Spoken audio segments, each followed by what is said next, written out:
Welcome to Risking Enchantment, a podcast about art, beauty, and the Catholic faith. Hosted by Rachel Sherlock. Hello and welcome to Risking Enchantment.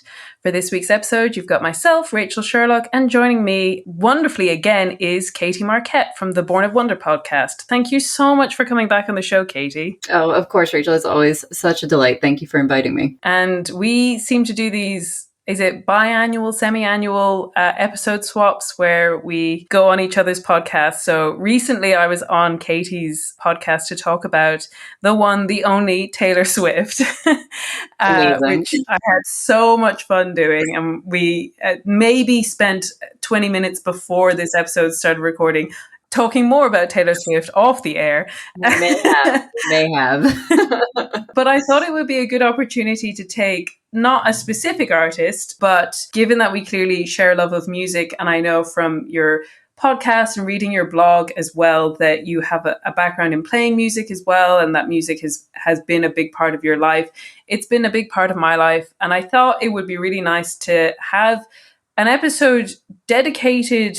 Again, like we usually take very specific artists or pieces of music or works if we're talking in like a musical area. But I honestly just wanted to talk about what we as Catholics and Christians can take from the experience of music in our everyday lives and what a gift it is. And then also specifically to talk about what it is to make music or participate in playing music, whether that is, for some people, that will be like professionally, but it can also be something that's in our everyday lives, even if we're not professionals, we're just enthusiasts. And so that was kind of something I was really looking forward to talking about. And maybe a good place to start is we can share what our backgrounds in music are for you and me. So maybe, Katie, do you want to start? Sure. So as far as my background in music, I would say my biggest influence in that area was my grandmother, who loved music, classical music primarily, but all music really. She was Peabody's longest running piano student. I was still driving her to piano lessons when she was 98 years old, and she lived to 101. And she did duets with a friend every week. And so anytime I was at her house, which was often, she lived down the street from me when I was very young, and I would ride my bike over there, and she would drill me in my piano lessons. I took piano lessons, and, she would help me practice, and she would play for me. And so I just have these very strong associations of the piano with my grandmother, and we inherited her baby grand piano, and we have it. And my husband, he's really the talented musician in our family. His father was a professional musician, and he, plays all the time, and the girls play on it, and I'll play a little bit. So I grew up playing piano. I was part of a piano studio in college. I would say I was like a very amateur pianist. I don't think I have as much of like an innate musical ability as some people. Like my husband, Chris, is like, he can like hear a song and play it immediately. And he plays guitar and bass, everything else too. He just has that sort of in him. But I love music. I love listening to music. I took fiddle lessons, violin lessons for a number of years. I haven't played really much since the girls were born, but it was very fun I went to sort of these fiddle jams in this upstairs of a bar where there'd be fiddle players of all different levels, and I would play. And I love music. Like I always have music on. I love classical music. I love folk music. I love rock music, pop music. Like I just, it's a huge part of our lives as a family. And, my little 3-year-old has her ukulele. She's strumming away on that. It's just like a constant in our lives. So yeah, I'm not by any means any kind of like professional musician, but I am a great appreciator of music, and maybe I can speak as a very sort of amateur musician. I can sit down and play something, but I'm not, a great pianist or violin player. But I think it's still great for me to play, like when I have the time and stuff like that. And it's fun for me to play with other people. And, you don't have to be a professional to enjoy playing music. And, we always sing carols with the family at Christmas. Like we just enjoy it. We just enjoy music a lot. That's so beautiful. I love hearing that, and from your grandmother. That's so special. Yeah, I resonate with a lot of that. I don't really know where my interest in playing music came from. I don't come from a family that plays a lot of music. My dad is a huge music enthusiast, and he was really formative for me on cultivating my musical taste, especially in what I listen to, which, again, like you said, I am very broad in what I listen to. I do listen to classical music, and I listen to all kinds of like instrumental music, whether it's folk music or, to be honest, I do mainly listen to what I'll call popular music, and that includes pop music, but I just mean songs, the types of music that you generally hear on the radio. But I'll go from the most mainstream pop all the way down to, singers that have 20 listeners and, the most indie of indie folk rock pop. I mean, like, all of those genres kind of blend together at this stage. But I've always really loved listening to music with my dad, and that's been a huge part of kind of getting to grips with my own identity growing up. But in terms of like playing music, I started pretty young. I started singing. I always had this like big operatic voice, and I used to be a very small little kid, so it used to be a bit of a novelty. But I played piano, and then I went on and I played flute all the way through my primary schooling and then into my secondary school or high school age. I really loved doing that, and I took a lot of voice lessons. My secondary school, or high school if you're in the States, was very well known for its choir. And so we used to compete at really high levels for different prizes, and we were on the television and we did a whole bunch of things. It was like a full-time activity being in the choir in secondary school, which I really loved. I really loved that experience. And then also all of my music classes outside of that. I was just thinking, when you said about inheriting your baby grand piano, I actually ended up inheriting the flute of my flute teacher. It was given to me after she passed away, and it's, probably my most cherished object that I have, even though I don't actually get to play flute very much anymore.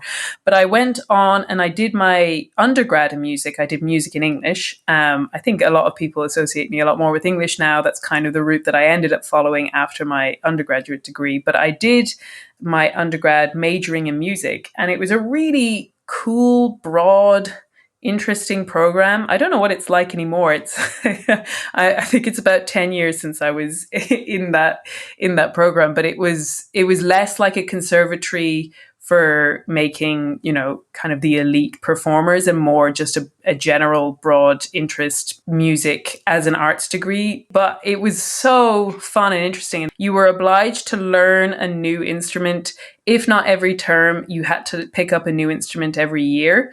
And it would be everything from, I did carillon, which is like you play the bells in a cathedral, and it's like attached to a big wooden organ. It pulls the bells. I also picked up Irish harp for a year, which I adored.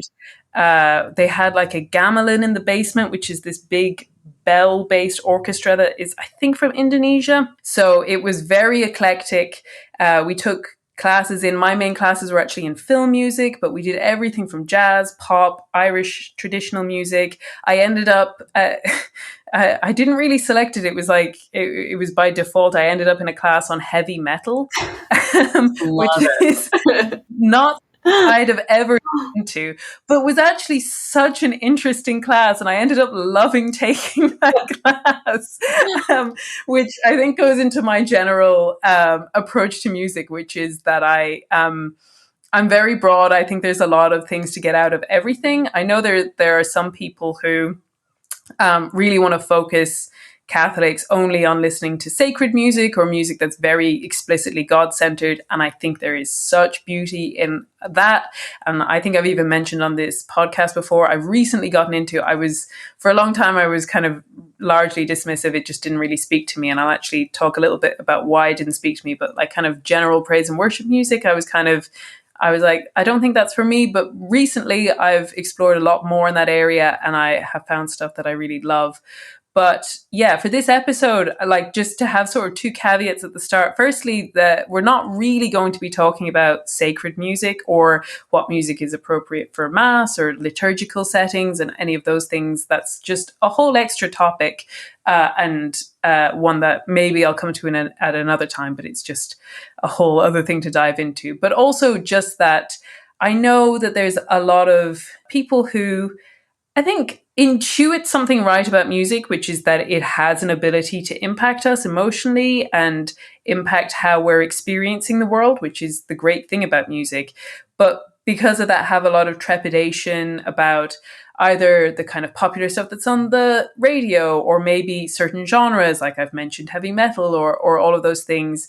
And I do think that everyone will have to negotiate or find out what works for them and their spiritual life and their spiritual path. And so I'm definitely not trying to make any categorical moral statements on anything. But from my own perspective, I take a very broad approach to life and art and culture. And I love to get the good out of as much of what's in the world as possible. And so, yeah, I don't really subscribe to that idea that everything should be explicitly God focused. And also, even more than that, I think there's a tendency to get very anxious and nervous. And again, this comes from like a very good thing, which is to not want to see anyone blaspheming or saying things that are heretical. But there can almost be like a hypervigilance against any, let's say, secular song that makes any kind of religious allusions or uses religious imagery. But to me, a lot of the time that represents seeing like the hauntedness of our society. And I'm actually kind of interested, even when I don't necessarily agree with what they're saying, I think that there can be a lot of good in those songs where people are sort of wrestling with ideas of religion. So I don't have a kind of trepidatious approach to listening to music. I'm pretty broad in how I approach it. And I think maybe, Katie, you feel a little bit similarly. Yeah, definitely. I mean, the hauntedness, yeah, like you think of Christ Haunted South that Flannery O'Connor would talk about. And in a similar way, you know, Flannery O'Connor had a lot of criticism for her stories of being like, oh, you know, this is some pretty, you know, tough material. Like, are these really good stories? And actually, they were great because they were really grappling with the reality of the human condition. And I think a lot of music that maybe some people feel uncomfortable with are doing just that, are grappling with the human condition. And sometimes that's very difficult. And honestly, a lot of times when those religious metaphors come in, it's to evoke the fact that people are still yearning in that way and are still seeing the world in religious ways, because that's how we are. That's very natural to human beings. And a lot of people don't even know why they're saying these things or why they're resorting to these images. And, you know, my whole thing, my podcast, Born of Wonder, is all about finding sort of the sacred and the beautiful and the wonderful in like literally everything. Like I believe as a Catholic, especially, that like we live in, like I have a sacramental imagination. I believe in the goodness of the physical world. I believe in like the inherent goodness of creation, which means the inherent goodness of all human beings. And that just because somebody is in or outside the faith or doing something, I think it's just like it's a very narrow way to view the world, and you might miss out on some really beautiful things. But that being said, as you say, like everybody, you know, there are certain types of movies I don't watch for many reasons, and other, you know, just my own sensibilities or because it's, you know, too much for me. And the similar thing can be with music. If it's offensive to you, if it upsets you, there's certainly no compulsion to listen to everything, you know, but this music will mean different things to different people. Sort of like a weird comparison would be like in like, you know, like in Jungian psychology, I never really understood the symbols in that, because they'd say, oh, well, a horse, you know, in a dream represents XYZ or whatever. I'm like, I grew up with horses. They might represent something totally different to me because like that's like a reality in my life. You know what I mean? You know, or different things like that. And the same thing for different types of music might be like, you know, somebody might have different associations because of their own cultural background or, you know, music they listen to with their parents or whatever. Like you just, you know, that's different for every person and you will have to decide that for yourself. But I personally think having a sort of generous, wide open arms approach to music gives you a great opportunity to connect with people of all kinds of different backgrounds. Nothing like music to get a group of diverse people together and talking and enjoying one another's company. So that would be just my 2 cents on that. Yeah, I think that's great. And I think when I was planning out this episode, I was thinking about, I didn't look into what maybe the numbers on this are. Maybe this is just a guess on my part, but I do think that it's likely that music is the art form that people most regularly encounter or consume in their everyday lives. That, you know, whether it's turning on the radio on your morning commute or whether it's even just like wandering in and out of shops and then playing music or whatever it is, that it might be the art form that is actually the most kind of encompassing in our daily lives. And so it is worth thinking about. And so, yeah, when I was planning out this episode, I sort of broke it into, okay, well, what are the ways that we encounter this? And I was thinking of listening to music, and then it's experiencing live music, which is in some ways a very different thing to putting on your headphones and listening to something. And then the third one, which I definitely want to take some time over shortly, is in creating music and playing music ourselves. But to just talk a little bit about, like, what can we learn from how we listen to music and why we actually want to consume songs and engage with the music that's coming out from our time. And there's something incredible about music, which is even music that was written 1,000 years ago can still move us. So it can really like transcend time. And I think there's something so powerful about the way that music is about an encounter with our emotions. Like, that's why we respond to music, is that it generates some kind of emotion in us.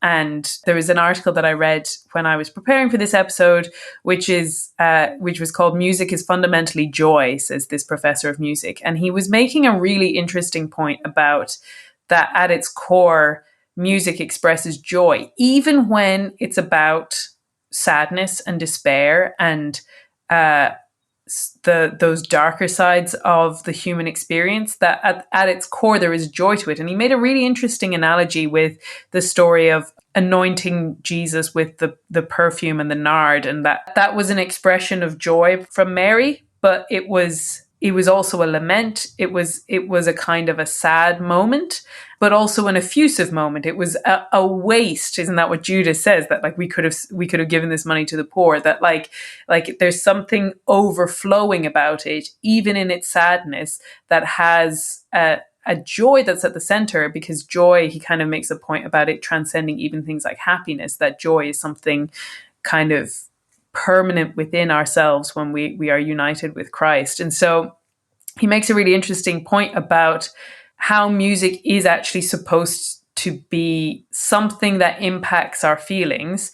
And what that made me think about is the way that if you go onto Spotify or YouTube or any of these music streaming services, you will find, I don't know, billions of songs. Mm-hmm. And all of these songs are trying to convey the emotions of the person who's singing, say something about the human experience, and then in turn impact the listener by generating those kinds of emotions in them. And it's amazing to me when you think about it that we're not done telling that story.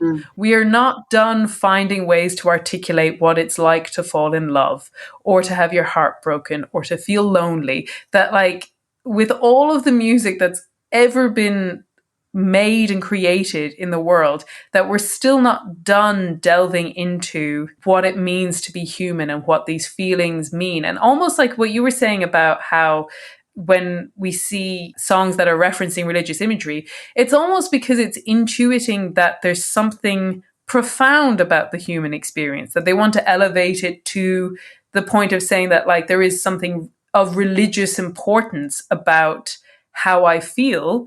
And that's not necessarily to get, and I'm sure you can make an argument about it being kind of self-centered and my feelings and my experience are so important, but that because we have been created by God, that our experiences are actually important. And so there's just something so beautiful to me to think about how, you know, there's a million people making a million songs every week and releasing them and trying to say something about their experiences. And that even with all of these very specific experiences, they're still speaking to an audience of people, that there's still people who respond and say, yes, that's exactly how I feel, and nobody's ever said it that way before. Well, I mean, if you think about how Tolkien and Lewis would talk about, well, specifically really Tolkien talking about how human beings are most like God in their role as like sub-creators, as, you know, sort of in our ability to make things and especially make art. And so, and I know that you have these quotes down here for later, but that both Tolkien and Lewis, you know, envisioned the creation of the world as coming into being through song. And I think that there is something about music that is it's very primal. It's very deep within us. It's something that we don't, I mean, I know from having little children, you don't teach children to sing they start singing. I mean, obviously they've heard you, but like it's a very natural thing. It's a very you just sort of have to show like just introduce children to music, and they immediately understand it. You know, they as soon as they can kind of start bebopping their little bodies around, they'll start, you know, nodding their heads, they'll start humming along, and there's something in us that responds to that so well. And I think that these fundamental primal emotions, like, you know, heartbreak and also the joy of, you know, falling in love and heartbreak, those are probably the number one songs, right? And I was thinking about, as you were talking, I was thinking, you know, where it's like how people will say about like an opera or something, it's like, well, this whole thing could have, why are they singing? Like, why is this sung? You know, but it's like, it elevates the whole emotional experience that much. You feel that pain and longing on a different level because it's sung, and there is something so beautiful about it. I mean, you think of, you know, La Boheme or something like that. You listen to some like soaring Puccini, and it'll be about like woman dying of, you know, tuberculosis or whatever, and it's beautiful. Like, it's like, you know, heartbreakingly beautiful music. And that I think that's because there's something in us that wants to redeem sad things. You know, we have this in us that we believe in the resurrection, whether we believe in the resurrection or not. You know what I mean? That there's that we're trying to make something good out of something terrible. That is like a deeply human compulsion we have. And I think in that deeply human way is a deeply divine thing, that because that is God's greatest, you know, compulsion as well, is to redeem the world. That is the crucifixion and the resurrection. And so you have the heartbreak, and then you have the beautiful song that comes out of it, you know, that there is this deep desire to make something beautiful from something terrible. And I think that music is maybe the number one way we do that. You think of keening at a funeral, you think of it's so fundamental. And I think, isn't that when they talk about writing musicals, that the music comes in when words aren't enough, that like you write the dialogue up until the exact moment at which you have to turn to song in order to convey what is really emotionally happening at that moment. And I think that's so insightful, that like there's something about the human experience that demands more than the material, which is exactly what, you know, our faith is getting across, that there is something so profound about creation that it in some ways points us towards that there is something more beyond this. And also that, like, even when I was reflecting on the sort of variety of songs, and like just to take pop songs as an example, it also reminded me of, like, in some ways, how much that raises the dignity of the individual, because there's actually something important that this specific person has to say about this experience. And that, where I mentioned earlier that I was going to say about like praise and worship songs, but like this, it weirdly applies to like kind of the worst of pop songs and then the worst of praise and worship songs, which is that like the more generic, the worse it is. That, or like the less it will stand the test of time in some ways. And like, you know, there are earworms in pop music that might you know, kind of circumvent that by sheer catchiness, but a lot of the time, that saying something generic isn't actually enough for us, that we need the specific. And, you know, we've mentioned Taylor Swift already, so I'll come back to her, which is that, you know, she's released a new album, and once again, there's all kinds of discussions about what she should be writing, or like what is good or what is bad about what she does. But there's often a lot of discussion about the fact that she includes a lot of personal details. Although I will point out that a lot of the time we don't actually know how accurate or true any of these quote personal details are, but she uses a lot of very specific details in her lyrics. And yet what comes out of it is something that lots and lots of people relate to. And I think there's something really telling in that, which is that almost that like the more specific we get with our particular calling and who we're supposed to be, it's that whole idea of like, be who God has created you to be and you will set the world on fire. That like, we don't need to shy away from being personal and specific to ourselves in order to have a message that is applicable to the whole world. And, you know, we can think about that in terms of how we represent our faith or evangelization, but it comes across in pop songs. Like, you know, the title track of her newest album opens with a line which is, "You left your typewriter at my apartment." Now, I'm sure most of us do not have ex-boyfriends who have left typewriters at our apartments. I don't know. I feel like I could name a few. Well, I was thinking, what's really funny, because we did an episode on You've Got Mail. I think it was on your podcast, our favorite Yes. rom-com. There's two things in that movie which I feel like specifically speak to this episode, which is A, having a boyfriend with multiple typewriters. Yes. And B, one of my favorite scenes in that movie is when they gather around and start singing carols and like have a sort of party with playing music around a piano, and it feels so wonderful and like ad hoc and informal and not professional, but beautiful and joyful. And so yeah, just as a little Yes. a tidbit for that episode, go listen to our episode on You've Got Mail on Katie's podcast. But that there's something really profound in saying that, like, actually, she doesn't need to make herself more generic to make herself accessible. She doesn't need to forgo her experiences in order to speak to lots and lots of people. And that actually we can respond with saying that, like, actually, that's something I've experienced, and that actually, even when the details don't match up, the feeling is what I've felt. And to take it even further, sometimes there are songs that we don't relate to. Maybe we haven't fallen in love yet, or maybe we haven't had a big heartbreak, or maybe we've had those things, but not on a big scale, or we feel like our version of them is small.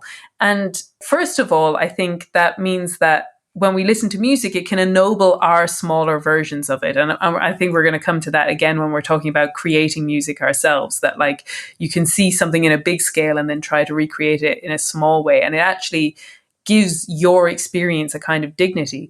But even when it's something that we just don't have access to ourselves, it's a wonderful thing to enter into the compassion of saying that this is something that I haven't experienced, but now because of this music, on some level, I have experienced it, and I can know on some level what this might feel like.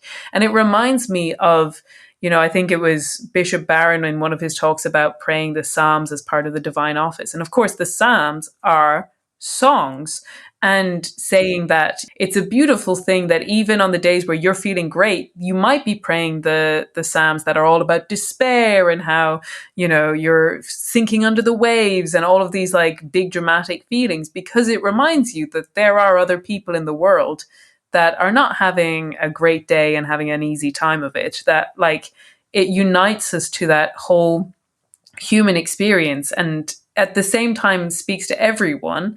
And yet I was thinking of the line, "Sing a new song to the Lord," that we don't need to feel like we're done with what we've said about God or about our experiences or our feelings, that there is something good about saying there's something new to say about creation.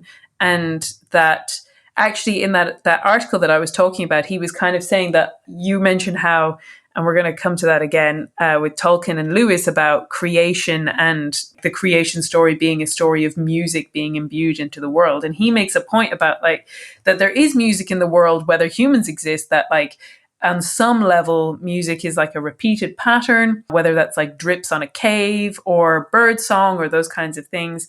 But that what makes it music is that on some level, there's something new that comes every once in a while. And so that like it's a repeated pattern, but also a newness. And that to me, it's so exciting that the world is still making music, that there's still new songs to sing. Yeah, a few podcast episodes ago at the end, like my recommendation was, I've recommended it before, but that Max Richter did an album called Vivaldi Recomposed, where he took, Vivaldi's 4 seasons and kind of did his own take on it.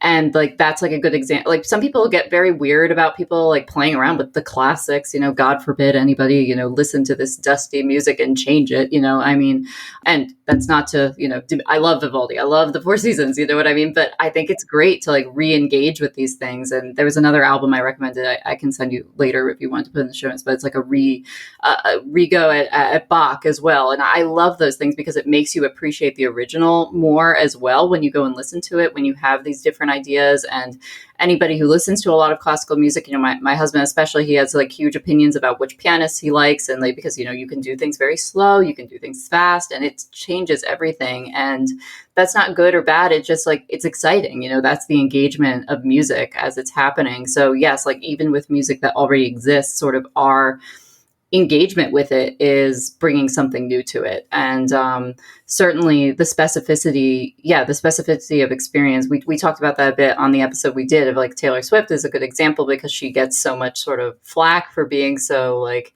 in her own world, whatever. But yet clearly people are relating, this woman is clearly speaking to people in the specificity of her experiences. And I think that that's sort of like the dual, it's not contradictory, but it is complicated what music does because it takes the specificity of your own experience and then also broadens it to like all of human history, then also says like, yes, this was deeply, deeply specific, and your heartbreak, your love story, your sadness, your whatever matters immensely on the specificity level. Like the uniqueness of it is very important, but also it is part of this bigger story of like humankind. And you have your own song within humankind, but it is part of a bigger melody, And I think it was C.S. Lewis who had the quote of about an orchestra, and he said, God didn't create just the brass section, he created the winds and the strings and the drums, that like you don't have an orchestra if everybody's playing the same note. So it's like, feel free, like, do you have, this is sort of on the metaphorical level, but like both literally and metaphorically, play your own music, go for it, be unique, do your own thing. It's like you're a unique person and you're participating in a tradition and you're part of humanity, but you have, your own, not to be too cheesy, but, your own unique song to contribute. Yeah. And I was thinking of this specifically. I think I mentioned him on my kind of what I've been enjoying at the moment section, but there's a contemporary Christian artist called Chris Renzema. And, you can go through all of his work and it's all really good. But he went from doing what is kind of general praise and worship music, which is kind of non-specific in some ways. And he has gone on to do a lot more work that is more specific. And in some ways, the more deep he gets into that, the more I feel like I get out of it, even when it's stuff that I don't necessarily have the same experience of. He has a song called God and Prozac, where he's kind of wrestling with the idea that I believe that God is good, and yet I need to take antidepressants in order to function during the day. And like, can I reconcile those two things? Is there something that is contradictory in that? And that's not necessarily my experience of the world, but it is absolutely my experience that you have to reconcile the fact that you know that God is good, and yet you know that you struggle to realize that good in your own life and to embrace it in your own life. And so, like you said, it's not a contradiction, but in some ways, I often find that truth is found in the places that have those unexpected combinations that come out in particular ways, which is like this unexpected reality that almost the more specific you get, the more universal you can be.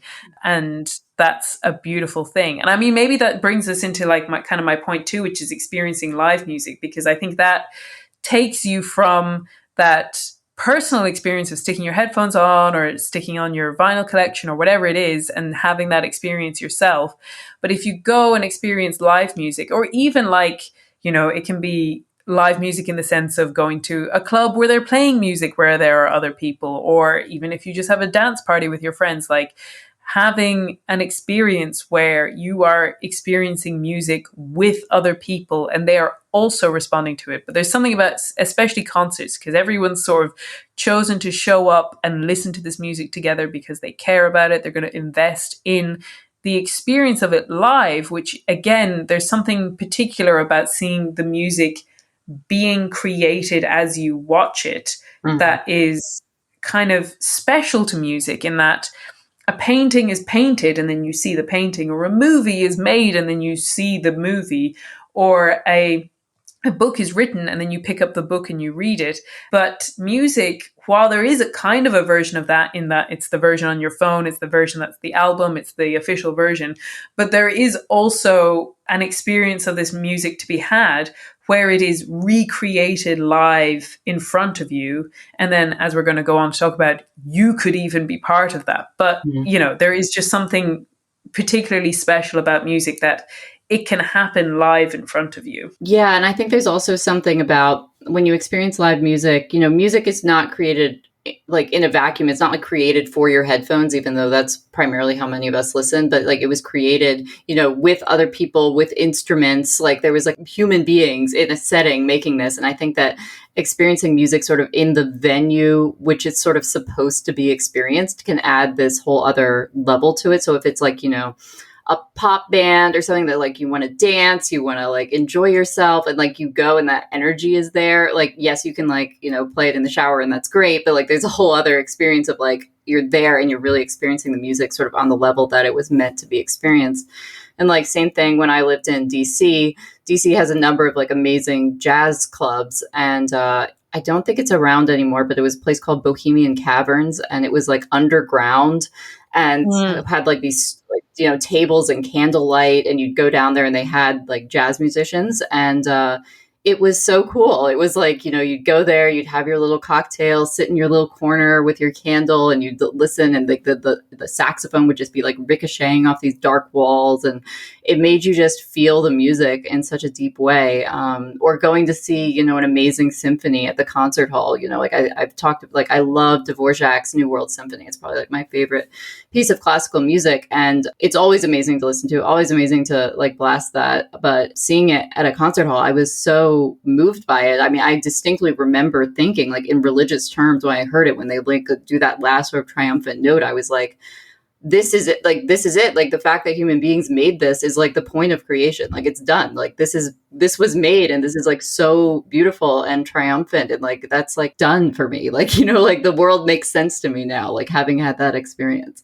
And that profundity is real, and it's real when you and again also the experiencing it with other people, you know, even if it's not the type of concert where you're standing up and singing along. If you are sitting in the symphony hall, still the stillness of sitting there with like hundreds of other people, like all of you just like eyes riveted on this performance and a conductor and everything, it's very, very powerful.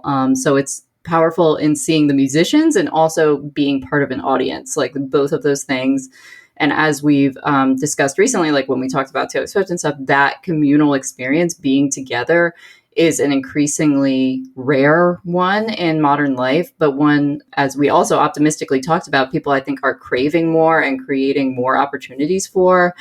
And that can only be a good thing, you know, to experience things together in community. And I think music is especially meant to be experienced in community. Yeah, I think that's so right. I felt like one of the big things when we came out of, you know, the pandemic and lockdown, I'd kind of gotten slack about going to concerts beforehand. And then after we couldn't go to them for a while, I just like I was searching every single venue in Dublin. I was like, and like, what am I missing out on? What could I be going to? What could I be attending? And having that attitude of that there is something just really good about being with people while experiencing things. And I think it's really interesting, like you said, that there can be a camaraderie in the etiquette of it. If it is a symphony and you don't clap after each movement, or like whatever it is that like, and the one person who does clap, you get to glare at them. Like, don't you know? It's not over yet. What's wrong with you? Always some healthy judgment. Good too. Yeah.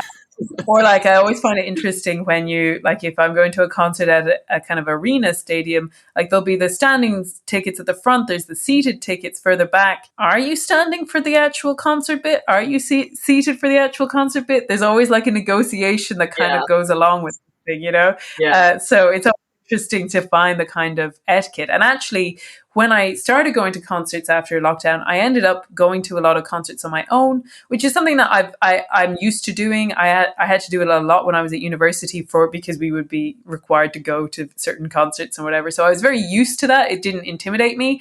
But again, it has its own particular perspective when you're not with anybody. You're dancing by yourself, but you are finding community in the sense that the people around you all love the same thing as you.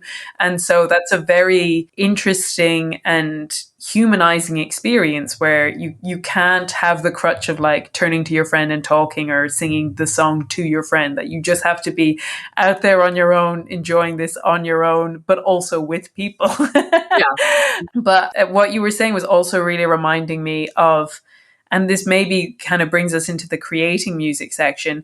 There was a video that I sent to you, which was a short clip from, I think, a Christopher West talk interview. I wasn't sure whether it was his podcast, but they were quoting Pope Benedict XVI, who was a huge lover of music himself in a lot of different venues and had a lot of opinions on music. I didn't quite catch where they were pulling their quotes from. I was trying to find it, so I can't refer to where they were pulling them from, but they were talking about things that he said about how, when you think of it, that like music that we create is taking things from the natural world, whether it's wood for a violin, and then like originally it would have been catgut strings and horsehair bows and these very visceral, mundane things. Or if you think about metal, that like you're drawing stuff out of stones to create brass bands or flutes or any of those things, that like, you know, there's very tactile things that have to happen in order to create musical instruments.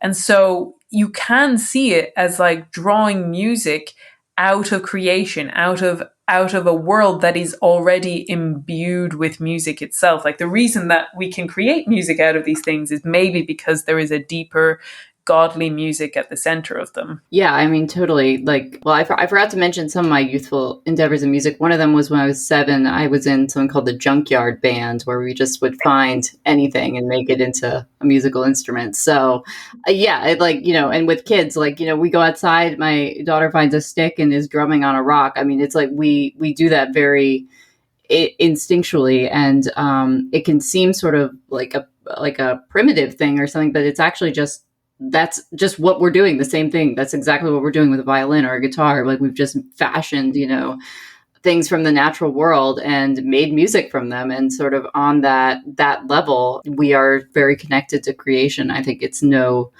mistake, you know, like I can hear, it's very nice spring weather right now, and I can hear hawks outside. We have hawks that are always circling the field across from us. I can hear the birds, and it's musical. You know, I mean, it's like cliche to say birds make music, but they actually do. And, you know, now they, like, if you listen to, like, they have these whale songs, and I was always loved the stories about selkies in Ireland and Scotland. And they always said that it was because, like, the seals, they actually like the kind of these bellowing, like, especially when they're grieving, like if one of the seals dies, like it sounds like a song, like it sounds like a mourning, like kind of like the keening thing, like, you know, it's has those elements to it. So there's lots of music, you know, in the natural world. And we just sort of take those elements. And I think that, yeah, I think as we'll discuss now, is like not a mistake, because like creation is imbued with music. Yeah. And I think that there was a much greater understanding, and C.S. Lewis would be big on this, about like how we've lost our understanding of the cosmos, and that we used to talk about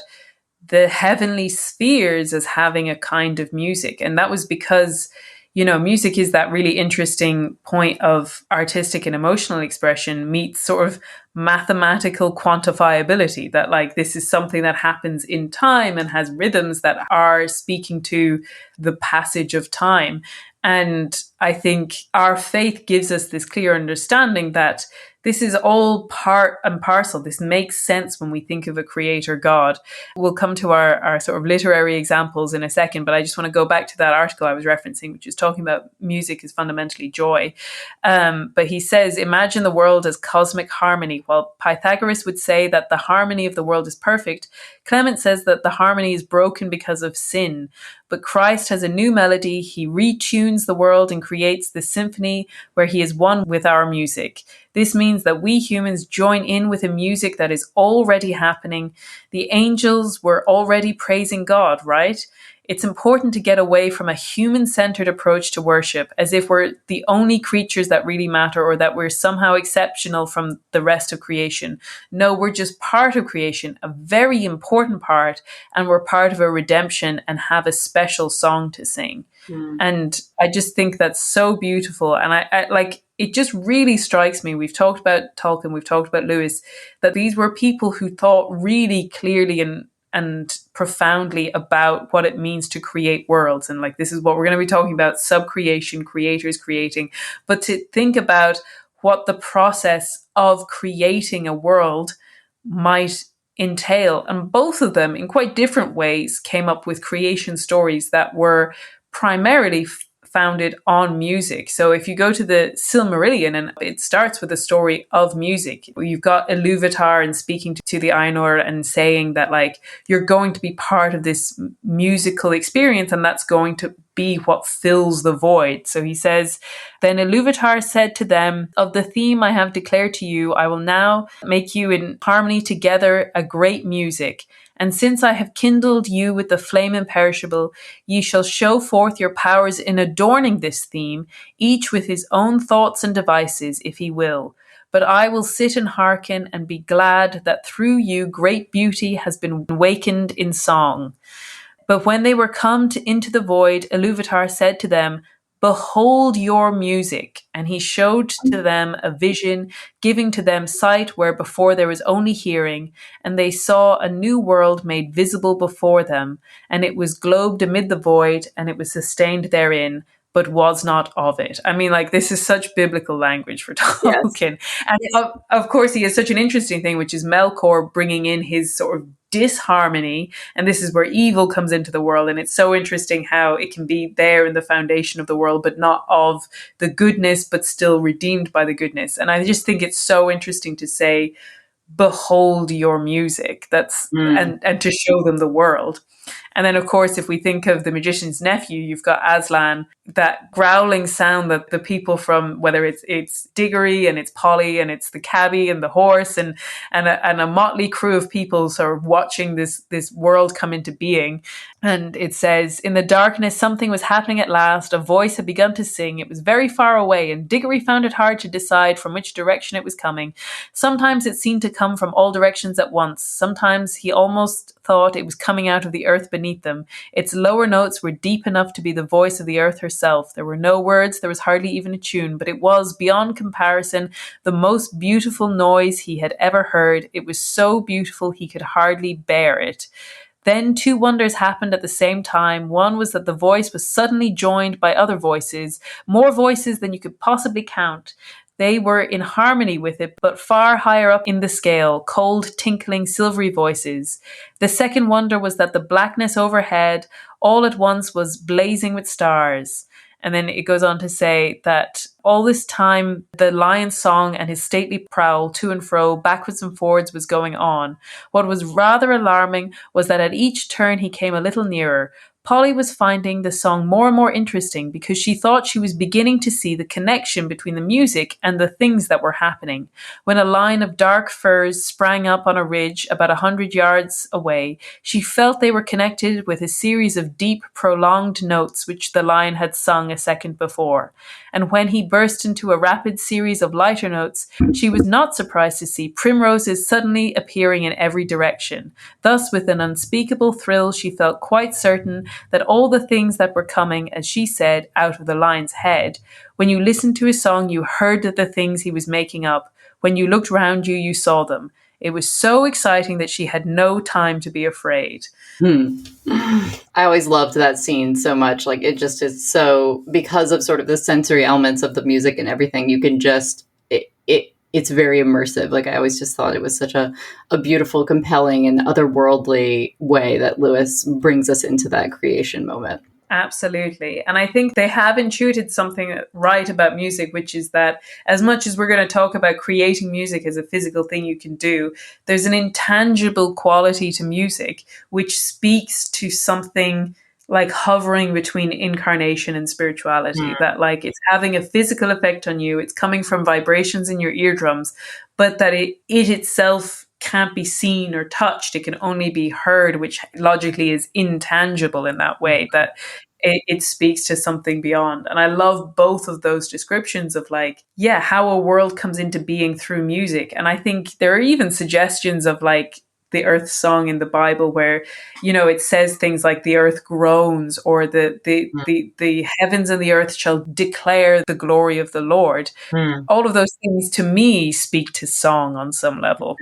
Yeah, definitely. I think, yeah, it is I think that's why music as an art form is like, it's in its own unique category because of that intangible quality to it. Of it is here, like we've talked about, with the physical elements of, yes, our ears and everything, the sort of reality of listening and the physical things we use to make instruments, and our own voices, of course. But once it's out there, once you start singing, once the music starts playing, it's sort of not of anything anymore. It's sort of tapping into something else. And that moment is where, the magic is. I mean, that's the beauty of music, and that's what makes it sort of difficult to even talk about.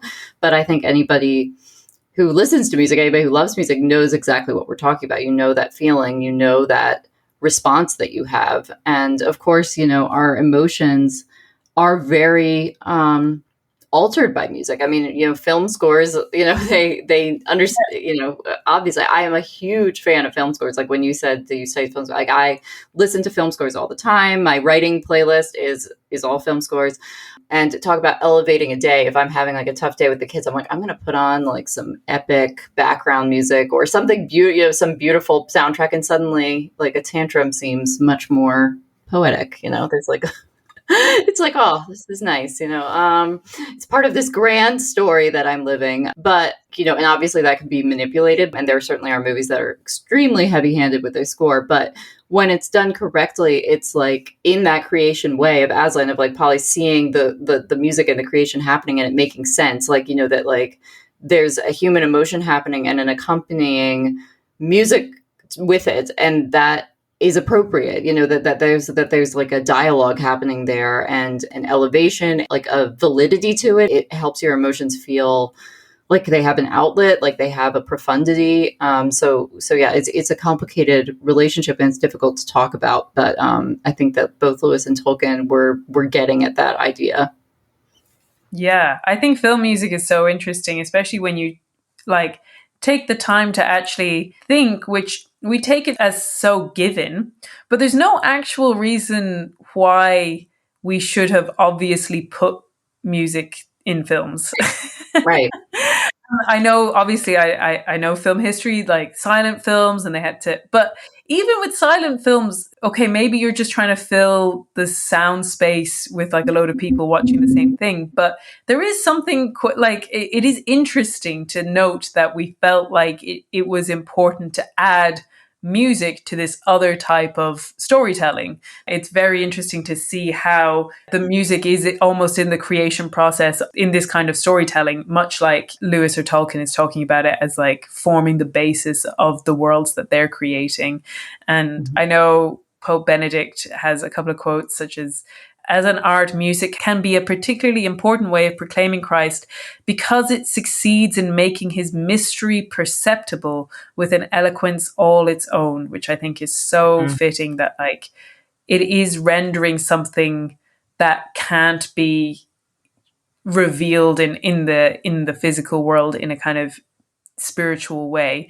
And then he also says, singing itself is almost like flying, rising up to God. It is in some way an anticipation of eternity when we will be able to unceasingly sing God's praise, which is great. And I think that really like me pulls into why I want to talk about creating music, even as kind of amateurs. Like it can go all the way down to singing along with the car radio. Like all of these things are about, there's something about music that makes us yearn to engage in it and respond ourselves, whether it's dancing, whether it's singing along, or whether it's picking up an instrument and trying to figure out how you play it. That like there's something really core to music. And I know it does happen with other kinds of art forms, but I don't think it tends to have such a direct response that you see a painting and you want to take up painting, or you read a book and it makes you want to be a writer. That can happen. It absolutely can.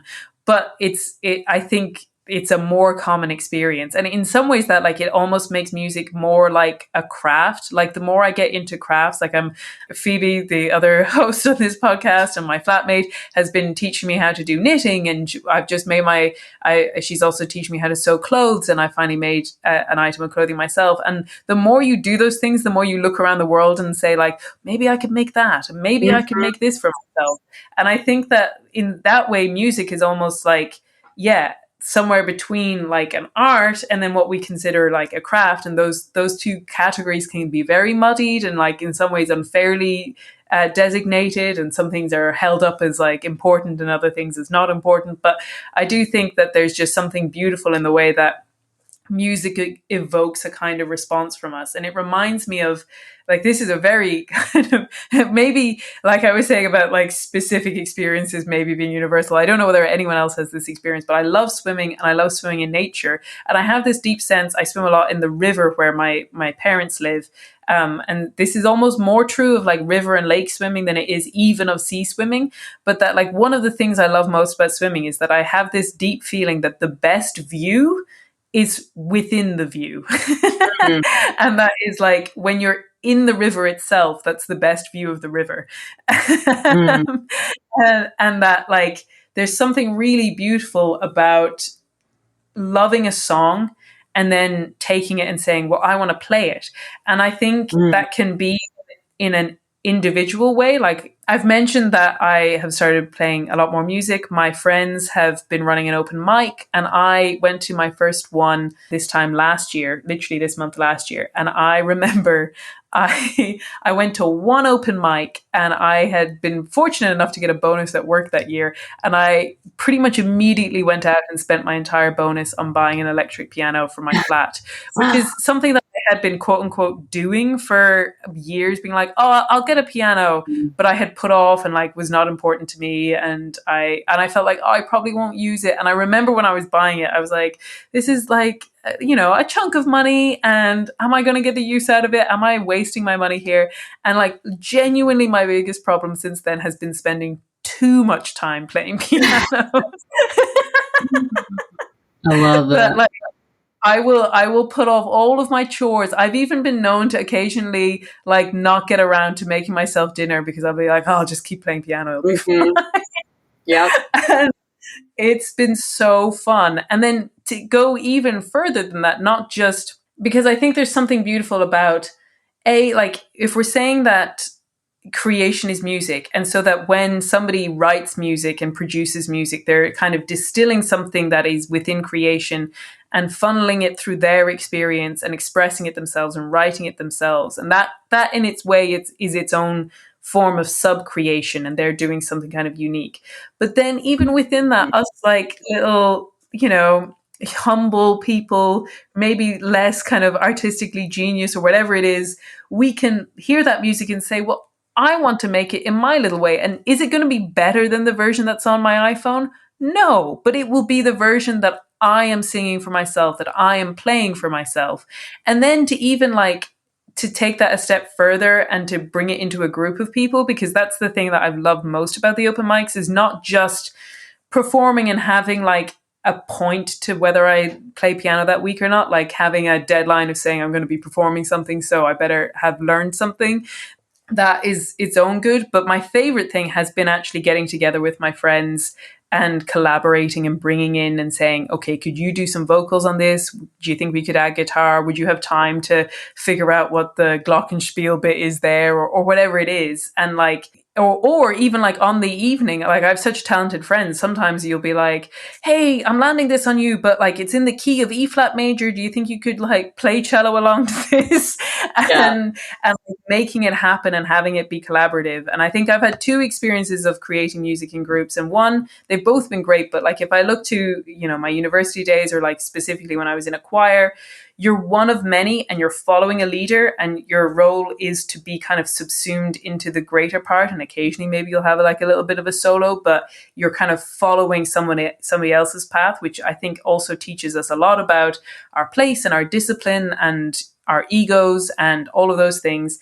But then I think actually coming together with like a group of friends to either accompany them or like collaborate or have it be an exchange of equals also has this incredible lesson in it of supporting others and of pitching in and, you know, maybe not being perfect and not having the ego, but saying like, I'll figure it out, I'll make it happen. And, or stepping up to the plate and saying, yeah, I'll sing this one if you guys can back me up on this. And like having that wonderfully collaborative experience of creating music together is something that I've genuinely found to be so enriching. And the fact that it is enriching in my life really reminds me that it must be something that pleases God and is something part of his plan for creation. Yeah, definitely. I mean, yeah, I think that there's something too about, you know, music used to be so much more incorporated into like the everyday, you know, I mean, there's a whole category of sort of historically like folk songs of working songs, because you'd be doing work throughout the day and you'd be singing, you'd be humming, you know, and nobody was thinking, you know,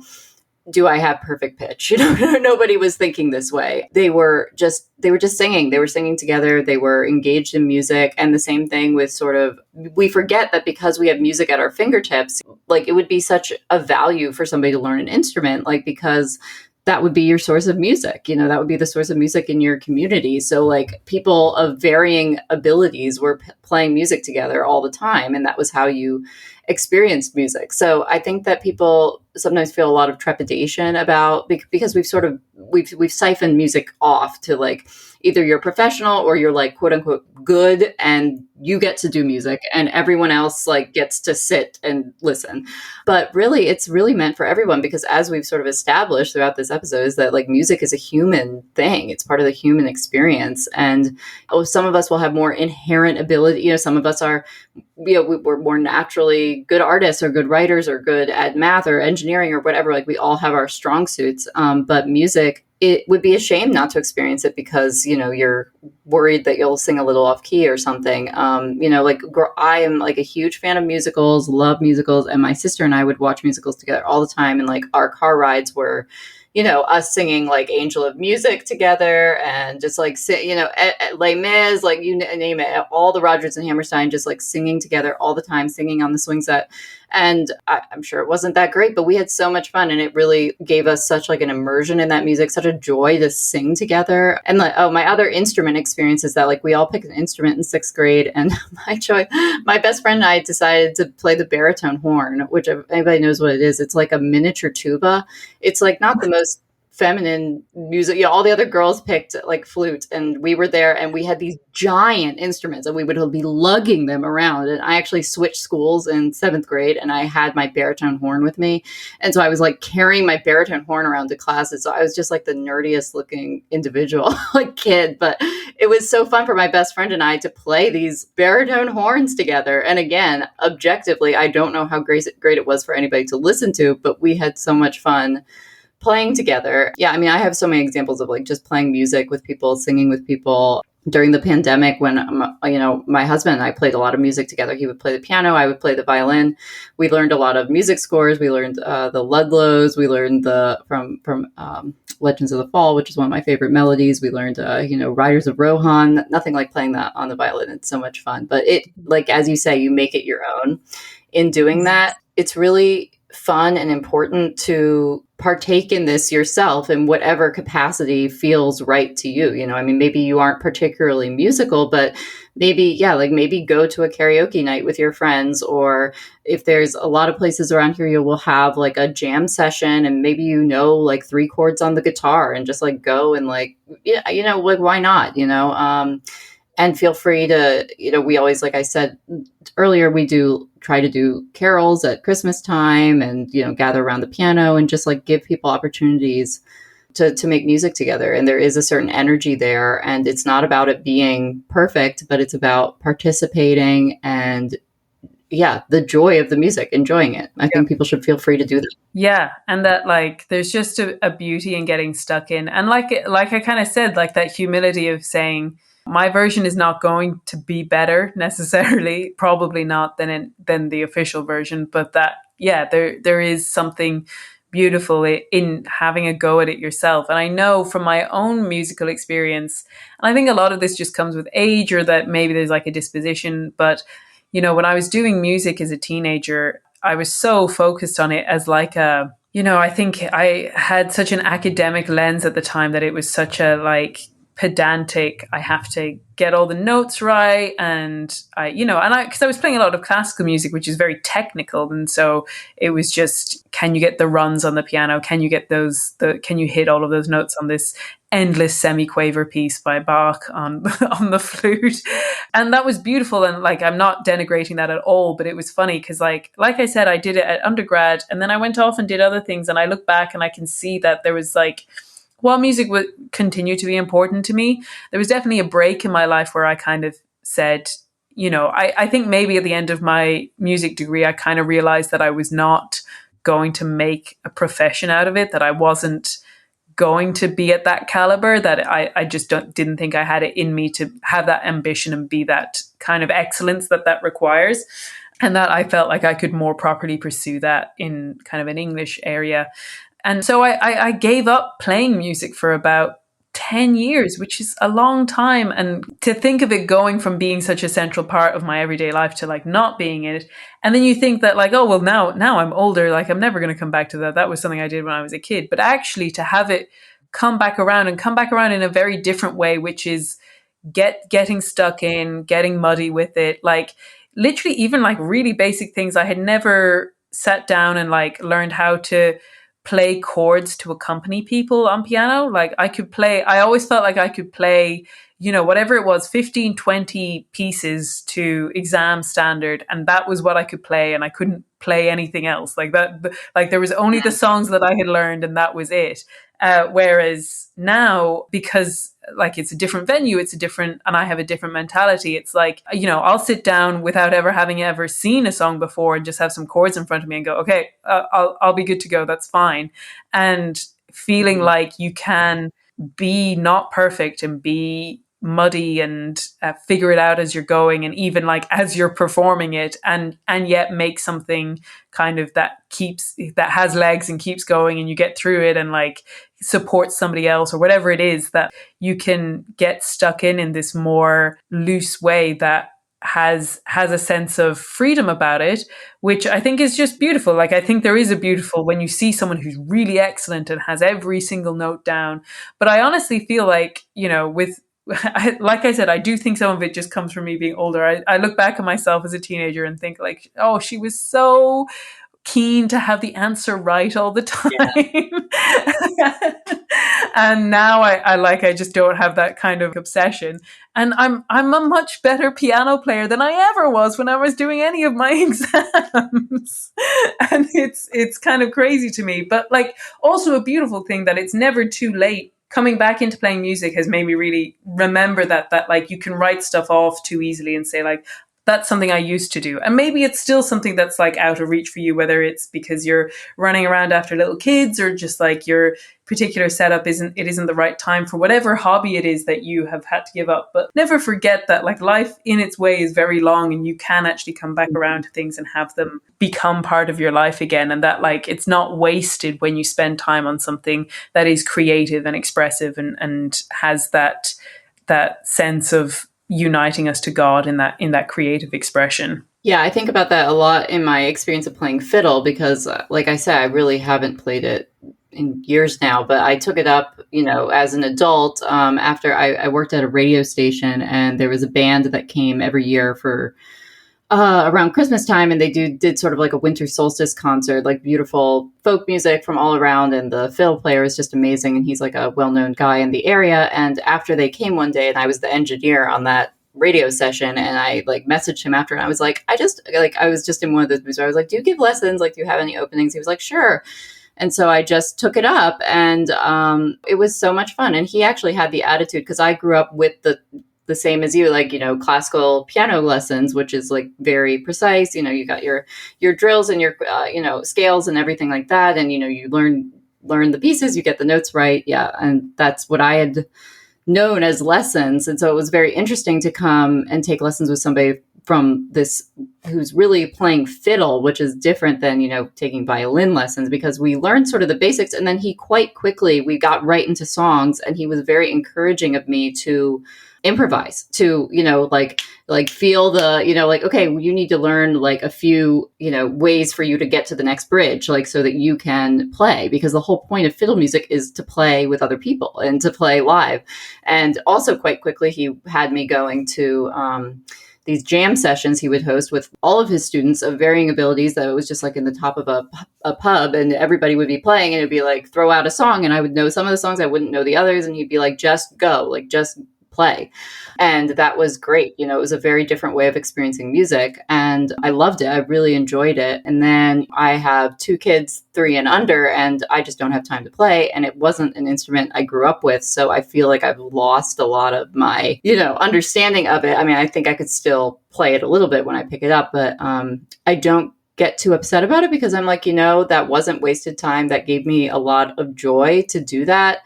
And maybe I'll pick it up again someday. I mean, it's not, we shouldn't have these, rigid standards on ourselves, again, by like just going back to like, music is for everyone. You don't have to be a professional. You can pick up things, you can try things out, and, you'll have ebbs and flows in your life of when different things become relevant, and maybe you'll be enjoying music in a different capacity. As I say now, I went to a toddler music class this morning.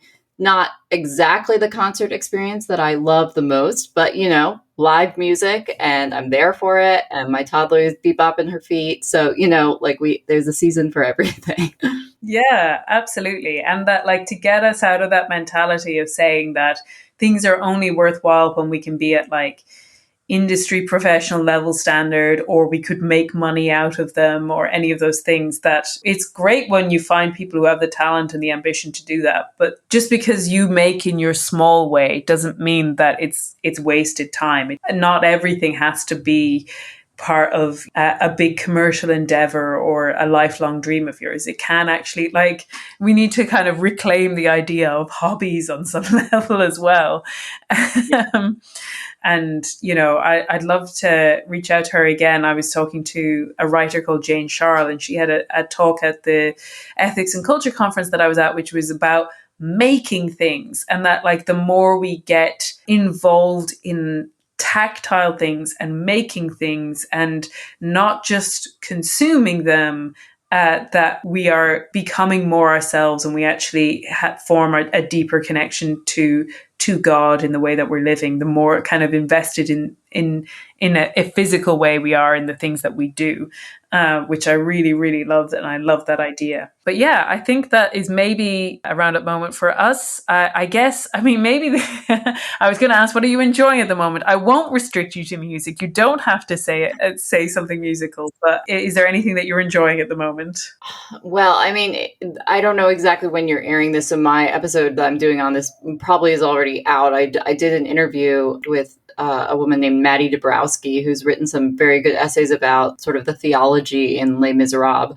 And it is about music, because I was rewatching the movie and listening to a lot of the music, and we do talk about the musical a fair amount, and especially about the themes, the musical themes that occur throughout and when they occur, and sort of what that does to us emotionally. So I have been blasting Les Mis in the car, and I've just, I've got like one day more, and like, do you hear the people sing is just like has been in my head for like a week now. It's getting a little annoying, kind of, because I'm just singing it around the house all the time, but it's so fun. And I haven't watched many musicals lately, and it's like reminding me of how much I love musicals, and I love that musical, and I love that book. And like, it's just a whole, it's great. So it's just always fun to be sort of re-immersed in something that you loved a long time ago. And it's been a great chance to rediscover that story and that music. So I guess Les Mis is the thing I've been enjoying. That is fantastic. Yeah, I really, really love that.